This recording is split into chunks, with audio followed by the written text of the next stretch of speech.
Good morning everyone. We can classify the objects on the basis of their hardness and softness. Yes, on the basis of their hardness and softness.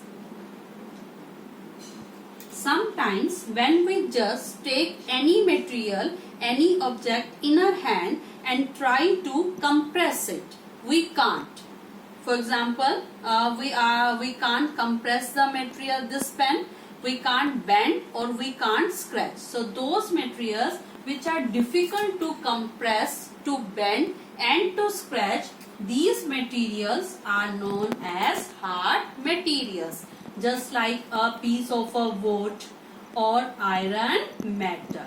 These objects are difficult to compress, while on the other hand some materials can be easily compressed, can be easily bent. These materials are known as the soft materials, like your cotton and sponge. So those materials which are difficult to compress are known as hard materials, and those materials which we can easily compress, easily bend or easily scratch, they are known as the soft material. So on the basis of hardness and softness, we can categorize the object into different groups. Now the next property of a materials, on what basis we can divide the materials into different groups are, that is your floating and sinking materials. That is your floating and sinking materials. Any object, the objects which float on the surface of water, like your plastic bowl, like dried leaves, they will float on the surface of water and known as the floating object. And some object like a piece of a iron or iron nail, they will sink at the bottom of the container, so they are known as the sinking object. So if the object floats on the surface of the water, they are known as floating objects, and those objects which sinks at the bottom of the container, they are known as sinking objects. So on the basis of hardness, on the basis of softness, on the basis of floating material and on the basis of sinking material, we can sort the materials into different groups. On the basis of transparency, opaqueness and translucency, all the objects can be divided into three categories. Yes, on the basis of transparency, translucency and opaqueness, materials can be divided into three categories. The first one is transparent material. The next one, translucent materials. And the next one, opaque materials. So let us discuss one by one. Transparent materials. Transparent means those materials through which we are able to see. So those materials which allow us to see and which allow light to pass through them.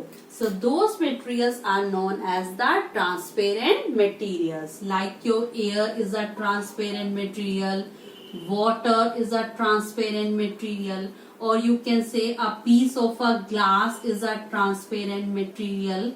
So those materials which allow light to pass through them and through which we are able to see clearly are known as the transparent material. Now on the other hand, those materials through which we are able to see but not clearly. Yes, we are able to see but not clearly, and which allow the light to pass but partially. So those objects are known as the translucent object. So like your colored sheet of a plastic, colored plastic is there, or you can say butter paper, oiled paper, they are the example of the translucent objects. So translucent object through which we are able to see but not clearly. On the other hand, opaque objects are those one which do not allow light to pass through them. Yes, they do not allow light to pass through them, and through which we are not able to see.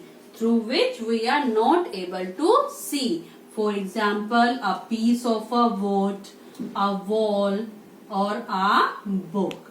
So, these objects through which we are not able to see and which do not allow light to pass through them are known as opaque objects. So, on the basis of transparency, opaqueness and translucency, objects, we can sort the object, we can classify the objects into three groups: transparent object, translucent object, and opaque object. Water is a universal solvent. Yes, water is a universal solvent because it can dissolve a large number of substances into it. It can dissolve a large number of substances into it. So, on the basis of dissolving of the substances in water, we can categorize the objects into two groups. Yes, on the basis of solubility in water, we can divide the objects into two groups. First is soluble materials and next one is insoluble materials. Soluble materials, as the name indicates, which completely dissolve and soluble in water. Yes, the materials which completely dissolve and soluble in water, like your sugar and salt. So if we will just add 1 tablespoon of sugar or salt in water and stir it well, after some time sugar and salt will disappear. They will dissolve in water. So they are known as the soluble substances. Now insoluble substances are those which will not disappear or dissolve in water even after stirring for a long time.